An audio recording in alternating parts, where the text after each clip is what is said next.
It's time to take a ride on the Steelers Afternoon Drive with our co-hosts, Alan Saunders and Zachary Smith.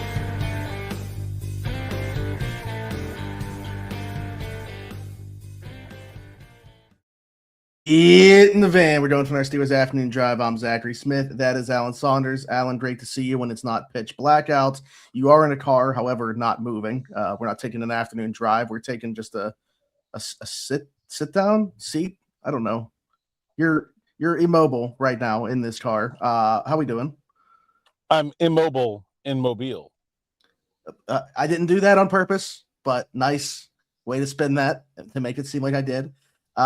What a whirlwind 24 hours for you back in Mobile for the Senior Bowl. We can dive into some of that stuff as we go through the course of the week here. But mentioned yesterday, we thought that like staff hirings could be a bulk of what the rest of this week looks like for the Pittsburgh Steelers as they fill out this coaching staff.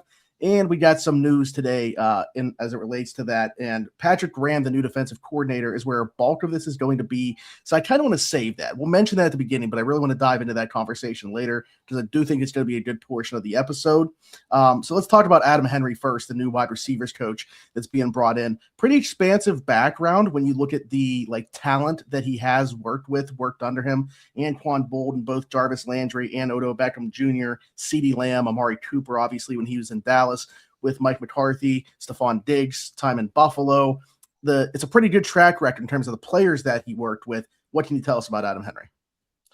Just a very experienced coach. I think this is his fifth team that he'll be the wide receivers coach of. I feel like this is a hire that fills the bulk of NFL coaching staffs where if he's your best coach, it's probably a bad staff. If he's your worst coach, it's probably a great staff. You need guys like that. Very experienced. I got some good vibes out of Buffalo from people I talked to. Okay. Obviously, I think, you can look at the results and say, well, but Buffalo's receivers stunk. And I'm like, he didn't have a lot to work with there. It was not. Khalil Shakir, pretty good return on investment for a fifth-round pick. Right. And so I don't think, you should look at Buffalo's results in the passing game and say, well, they had a bad wide receivers coach. He can only work with the ingredients he's given, and I think he did a pretty nice job with them. It's not like guys were – one of the big things I look at with position coaches that's like a red flag is if guys had left Buffalo and got a lot better, but that's not what happened, right? Those guys just are what they are. Yeah, we'll see what happens with Keon Coleman. Is he to go to a fresh start somewhere, and what does that look like for him? I don't know if that weighed into this at all because that's the thing for me that I was going to bring up and pick your brain about, just because I pay attention to stuff around the league, but it's hard to know something in depth like this because I was on one hand, you look at the amount of talent, the solid collection of receivers that he's worked with, and that says pretty good things about him. On another, is it kind of telling that Buffalo elevated their offensive coordinator to be the head coach and didn't seem like there was any interest in retaining this guy in their own staff? That's an interesting perspective. Yeah, I mean, that is interesting. I hadn't really thought of it from that way. And I'm not saying that's the case. Just, again, looking at all avenues here, something that popped. Another part, what if he wanted a fresh start? What if he didn't want to be there? If his contract was up, wanted to be back with McCarthy. So I'm not saying for sure. Or maybe Joe Brady had somebody. I think a lot of these moves, somebody asked me about the Steelers and Carl Dunbar, who, by the way, I saw here today. He's coaching at the Senior Bowl. He said, thankful for 8 great years. Seems like he's in good spirits. Says he's got something lined up, but isn't ready to say what yet. But a lot of times guys just the head coach has someone in mind. They're going to bring their guy that they had somewhere else. And when you're just the offensive coordinator, sometimes you have the ability to do that. And sometimes you don't. For example, Arthur Smith inherited a lot of his position coaches. They weren't his guys, but he brought Tom Arth in, right? And so sometimes you just get to pick what you want to do and where you want to do it. And so if it had been mean, if it had been the same staff and they were letting him go, I feel like that would be worse. I think the change at coach should make you feel like that's an opportunity for a break no matter what. Yeah. Interesting that you brought up Tom Arth there. Good segue to talk about people that are going to be retained there. Tom Arth, Jared Alexander, Scott McCurley. I would say not really any surprises within that group. McCurley, obviously, with Mike McCarthy and his time in Dallas as a linebackers coach. Alexander was with Patrick Graham that 1 year in Vegas, and they brought him back to the organization. So clearly they thought enough of him up top, and I'm sure Patrick Graham thinks pretty highly of him as well. And then Tom Arth, who actually was a player for a period of time under Mike McCarthy as well, the quarterbacks coach, back in the fold too. Yeah, I expected at least 2 of these 3. I wasn't sure about Arth, but yeah, all 3 guys back. A little surprised maybe that Eddie Faulkner isn't in that group, but again, we'll see. Yeah. I think it's just one of those things, and we'll see where it goes. But I haven't heard any names for running backs coach yet, so I wouldn't say that it's like 100% that he's not coming back, but it certainly doesn't seem that way. Anything to say about the retention of these guys, though? You said you're not necessarily surprised, but I mean, I thought Alexander was really good. Yeah. McCurley, I have less of an opinion about. Like, I didn't notice like a huge difference in the way the Steelers played linebacker last year, to be honest. But I thought Aaron Curry was pretty good too. So, I guess that's a good thing. Tom Arth, man, like, I just think that's another, like, boy, this is going to be Aaron Rodgers, isn't it? Like, I just, obviously Tom Arth can coach other people, but man, it sure feels like the Steelers are pulling I thought there out was the something stops. about him being a favorite to land like a head coach position, like his alma mater or something like that. Like, I thought he was leaving the organization. Oh, that was put out there, but I don't think that was ever happening. Okay.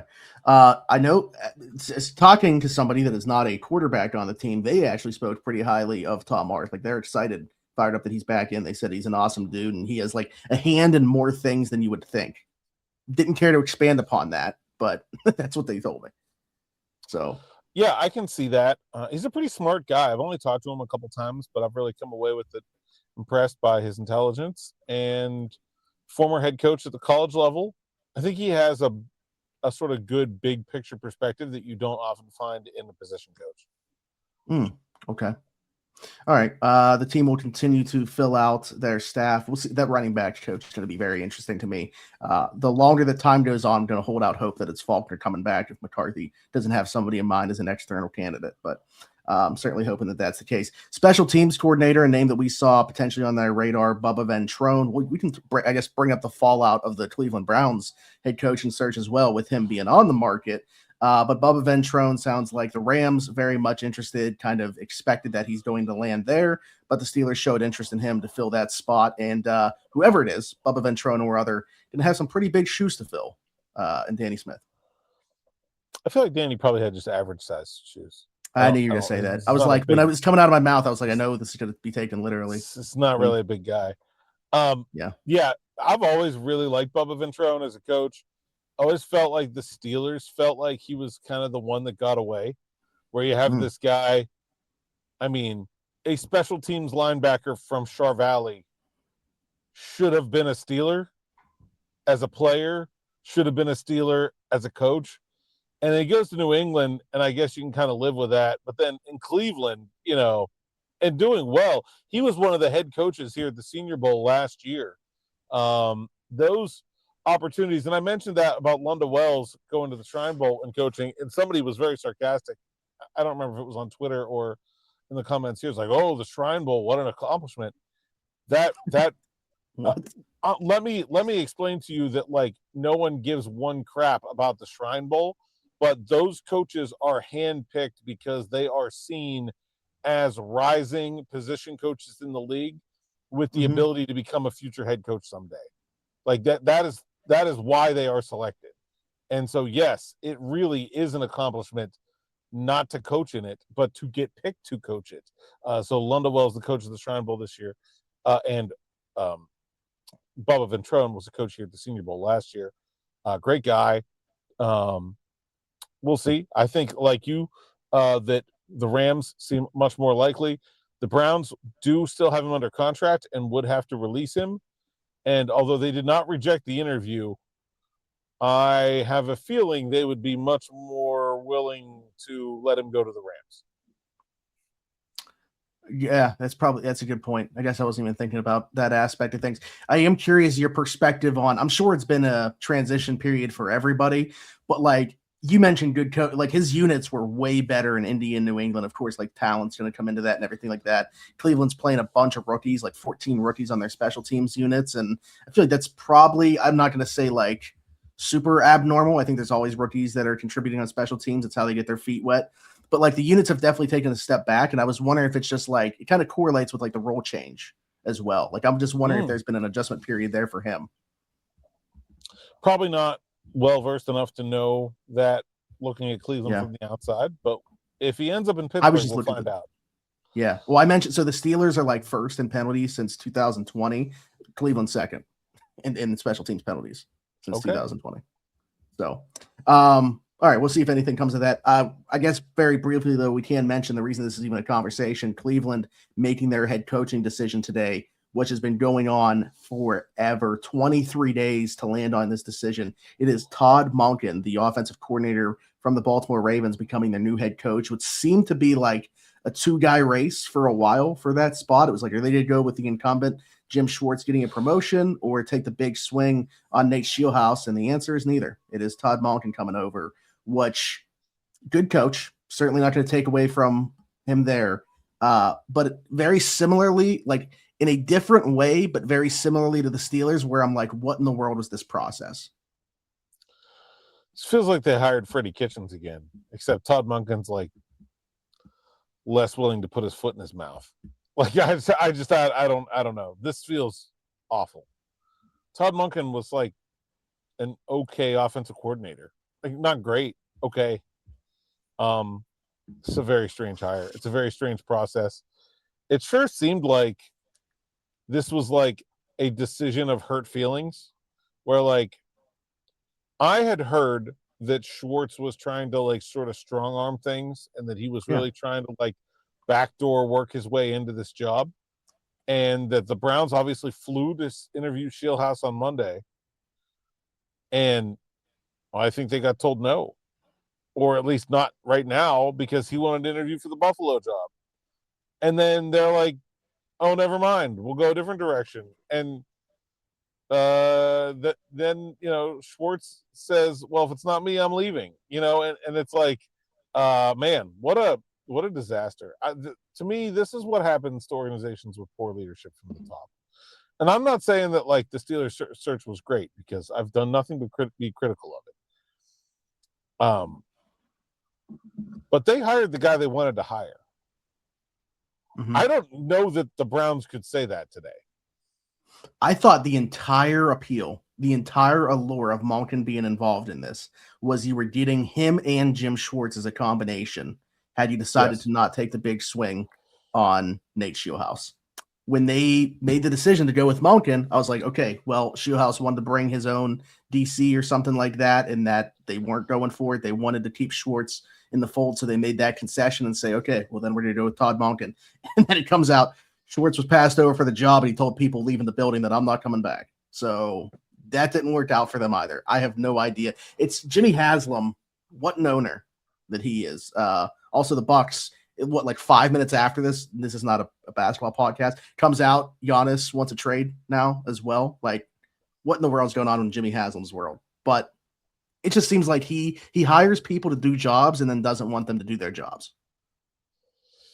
Yeah, I think there's also this like business culture mindset from these guys that are like big billionaire CEOs, where like they're not used to not getting their way. Like, I think the idea that in business that if you fly your jet across the country with the intention to go hiring somebody,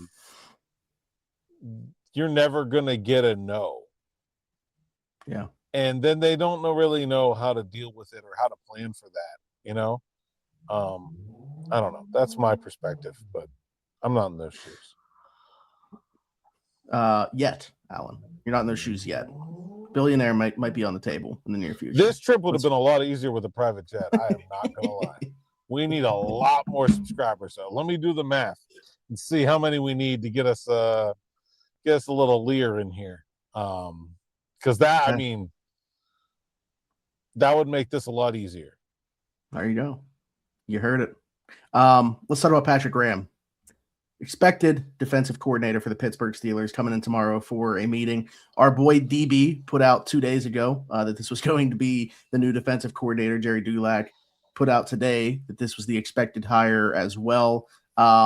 We've talked a little bit about him. I guess we've kind of given like this skinny, if you will, assuming that he would be a candidate for this job, but it looks like it's to become official in the very near future. I'm a fan of this. I think this was a massive hire to make, because I thought you needed almost like a guy that can take full control of that side of the ball with Mike McCarthy's background and him being the head coach. I think you needed like a defensive, almost second head coach. You need a CEO of the defense. I really think you need that. I think Patrick Graham is that. I talked to some Vegas people who are not happy that he's leaving. I also, I've heard from some Steelers fans that are looking at the numbers and saying, yeah, I mean, not great, right? 25th, I think, this year in scoring. I don't get the sense, looking at the defense that they ran this year, that was more Patrick Graham than it was Pete Carroll. Like, you look at that defense, it is all cover three. It is like old school Legion of Boom stuff. And if you look at what the Raiders had been doing the years before, it's a lot more like what Flores and Vrabel and the Steelers do, mixing in some cover two, mixing in some 4-6, blitzing more man-to-man. They might have played the least man-to-man in the league this year. I feel like that defense was much more characteristic of a Pete Carroll Seattle defense than it was a Patrick Graham defense. It's always hard when you have coordinators and head coaches stacked on the same side of the ball to really tell like who's doing what. But I think if you go look back at the difference in those Raiders teams, I think you can kind of see that influence. And he had the number 9 defense in the league just a couple of years ago with not a ton of personnel, I will add. I mean, Max Crosby is a really good edge rusher, but not a lot beyond that.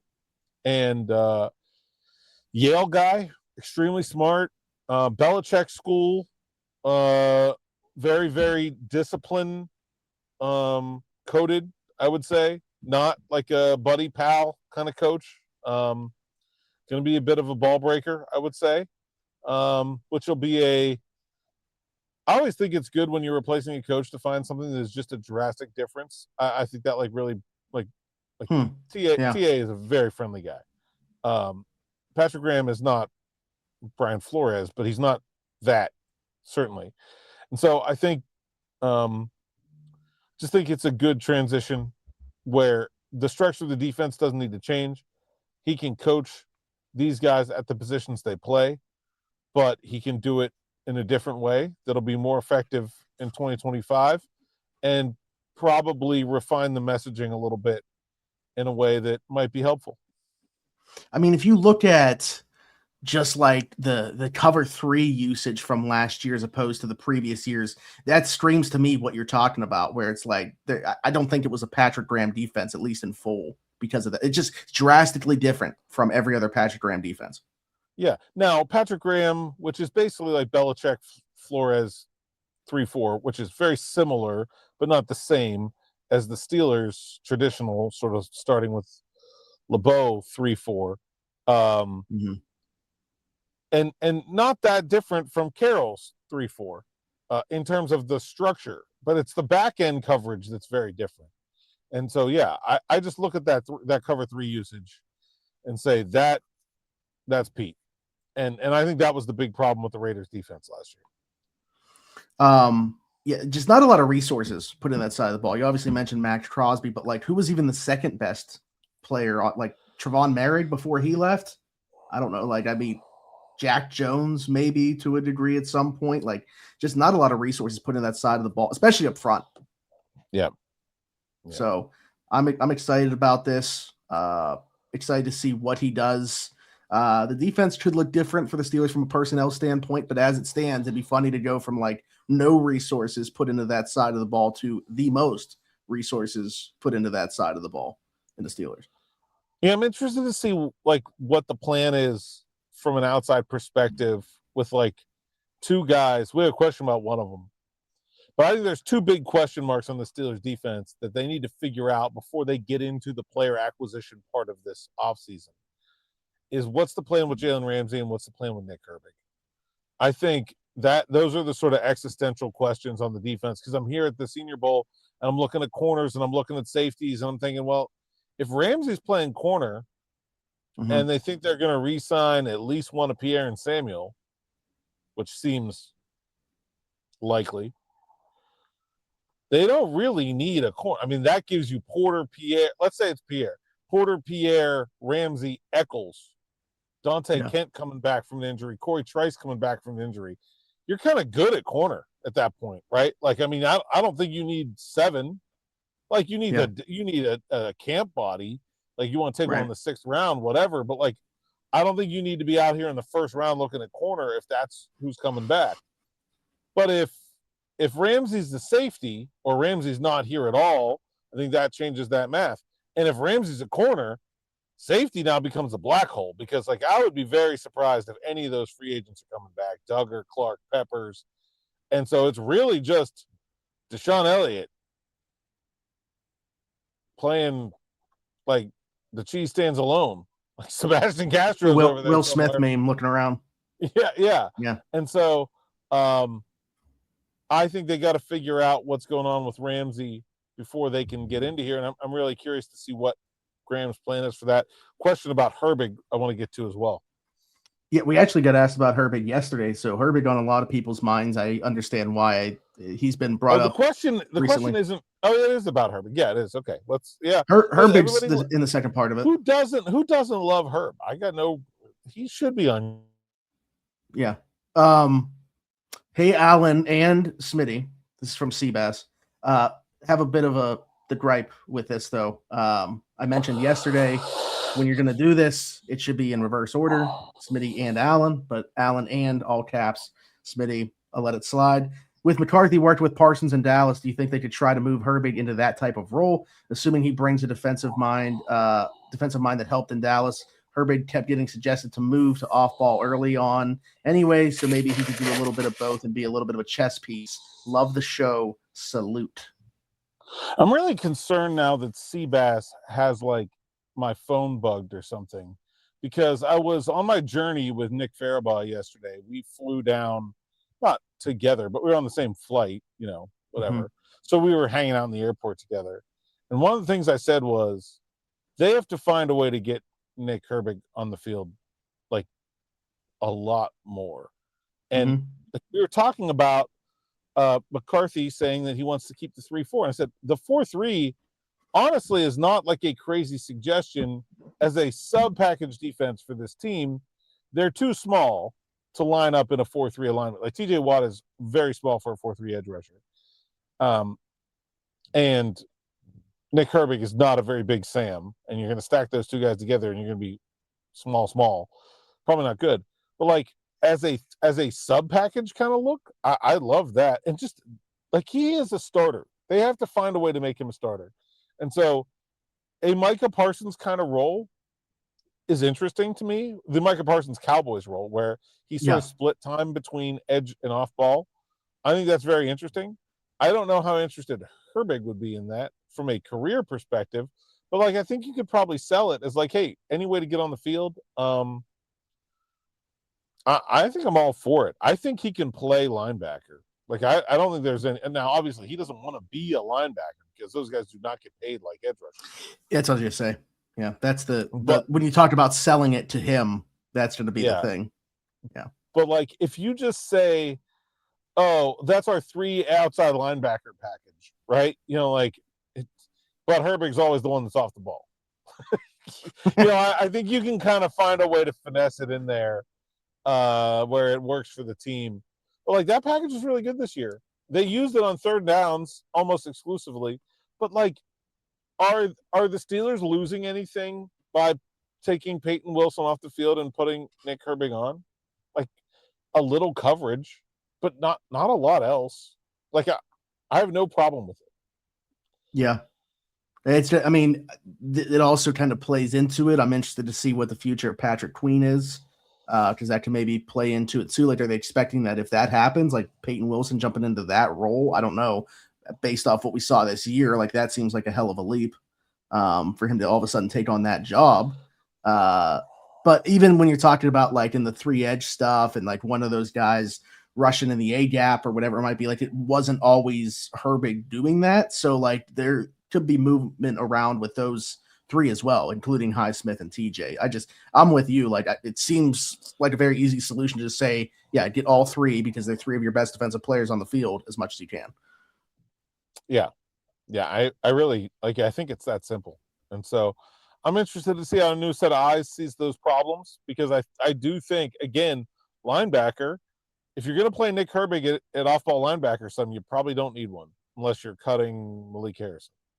But if you're not, and you're cutting Malik Harrison, and maybe you're not extending Patrick Queen, then it's a big need, right? I was watching Jacob, is it Rodriguez? I think it's Rodriguez. Yeah. From Texas Tech. Made a diving interception at the end of the practice. Unreal. Ripped his helmet off, hit himself on the head with the helmet after he took it off, and then flexed and spun the football. I'm like, yeah, I want that guy. Yeah, he's unbelievable. I mean, just like taking positional value away, probably like one of the top 5 players in college football this past year. He was up there on all of my ballots for like college football defensive player of the year. Like we vote, like we do them like ranked choice voting. Like you pick 5. He was in my top 5, and I think all of those.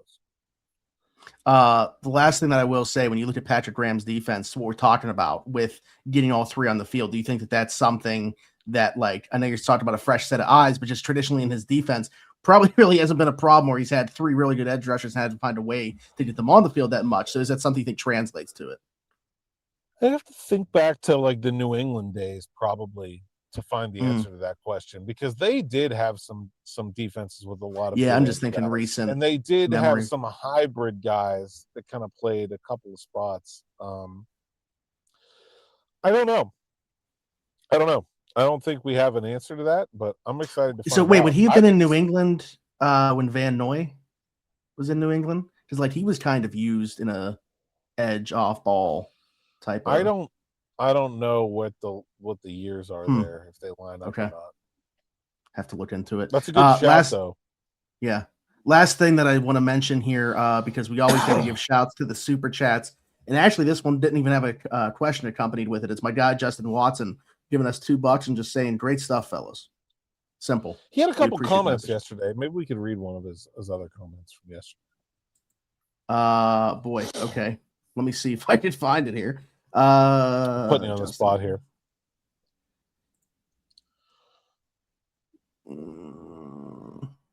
Oh boy. The first one was about Kraft's scandal. Because your episode talking about Belichick being left out of the hall. That's what his comments were on, by the way. So no, there was one yesterday about something about the 3-4-4-3 defense and how it doesn't matter that much anymore. Whatever. Yeah. All right. Well, if that's what it was, you can just such a great point Alan makes about the 3-4-4-3 switch. Difference has really never been more irrelevant at 20-25% of snaps for most teams.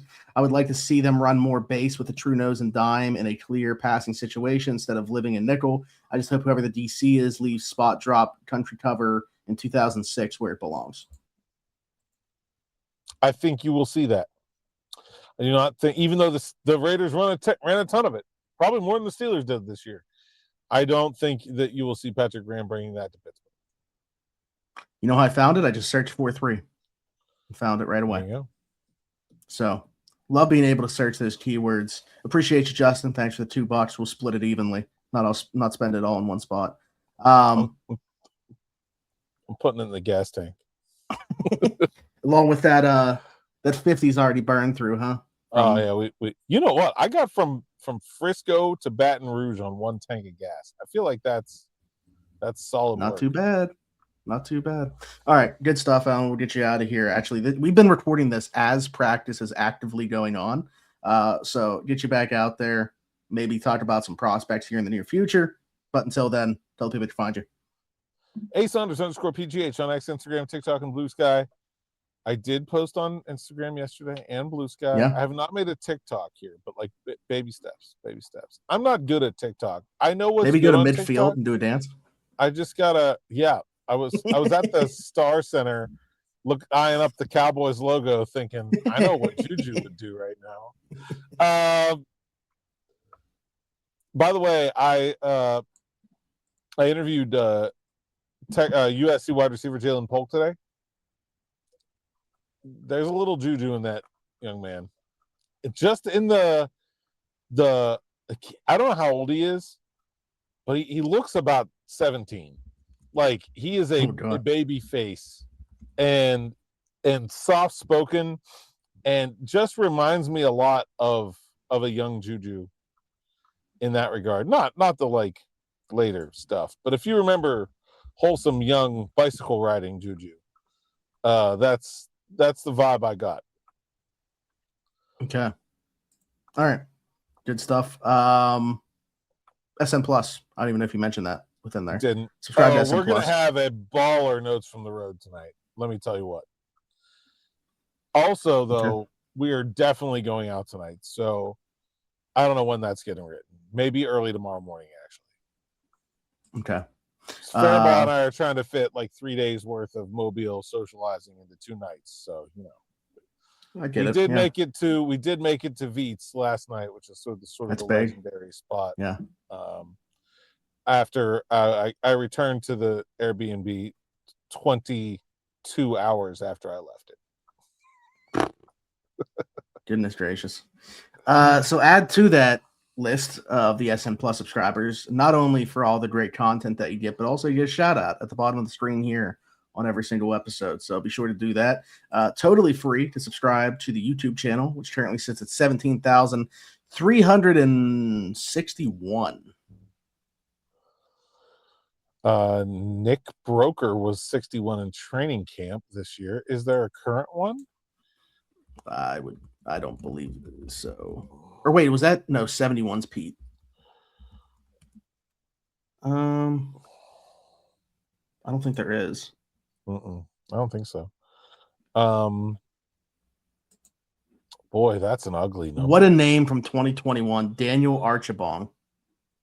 Oh wow, Mason Cole was 61, by the way. He was on IR the whole season. That one doesn't really count. He never played. Oh, 2013, they had to bring in a center after Pounce got hurt. Oh, we just talked about him the other day. Yeah, Fernando Velasco. Oh, I'm so upset that I didn't think of him. Yeah. We were literally just talking about him. Jared Retkovsky. Man, that's a long snapper. Yeah. Not a good list. Not a good list, but that's a bad number. That's all you got. There's nothing else. Wisniewski. Oh, yeah, he was 2020. Playable, yeah. Played one game, maybe. Playable, yeah.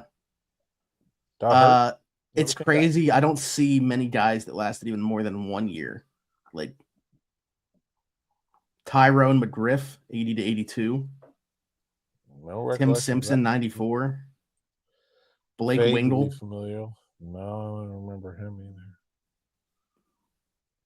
either. Yeah. Nope. Bad number. Yeah. So add to it. And leave us a 5-star review and subscribe if you're listening somewhere else. Apple, Spotify, wherever your podcast from. I haven't gotten a 5-star there. in a while. Yeah, what the heck? We're waiting. Do it. So leave us a 5-star review. If you're listening on over in one of those places, just search Steelers Afternoon Drive. Hit me up everywhere. Zachary Smith, PGH, for Alan Saunders, and myself. Thanks for jumping in. Take another ride on the Steelers Afternoon Drive.